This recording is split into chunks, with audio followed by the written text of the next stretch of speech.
معلوماتو له مخې د جنوبي اسیا د هېوادونو او د جنوب ختیځې اسیا د هېوادونو په شمول د نړۍ څه باندې شپېته هېوادونه او سیمې په دغه نندارتون کې ګډون کوي. بررسي لپاره دی د چین په دننه شاوخوا 28 ښارونه هم او ولایتونه هم خپل نمایندګۍ هم دلته پرانیزي.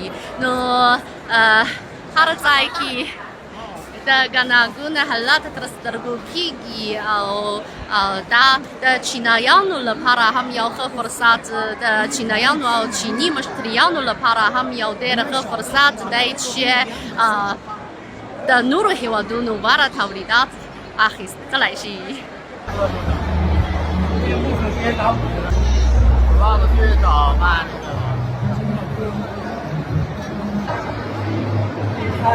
نو په دغه نندارتون کې د افغانستان، پاکستان، هند، اندونیزیا او ترکیې نه یو د ډېرو هېوادونو غوره تولیدات هم تر سترګو کېږي او مشتریان ورڅخه انتخابولی شي.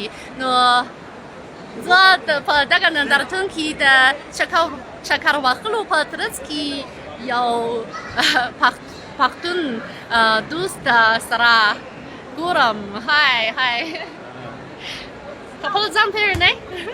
زما نوم عبدالله دی. عبدالرزاق تاسو اووم ځل دی چې تاسې په دغه نندارتون کې ګډون کوي؟ دا مې اووم ځل دی. تاسې له کوم ځای څخه دلته راشئ؟ پاکستان د کوچ نه. ښه نو تاسې هم پښتون یئ؟ پښتون یم. تاسې په اروپا کې څه شی نندارې کوي؟ دا چې دي د مالګې لایټونه دي. مالګه لایټ تاریخ دی. مالګه دی. خو د روغتیا لپاره ډېره ښه دی. هیلث بینیفیټ یې ډېر زیات دی. نو څو کاله کېږي چې تاسې په چین کې سوداګري کوي؟ تقریبا 10 کاله کېږي. 10 کاله کېږي. او دغه شان لایټ نه پرته نور سوداګري کوي؟ هم شته. نو ګورئ همدلته داسې تولیدات ټول له پاکستان څخه تولیدېږي.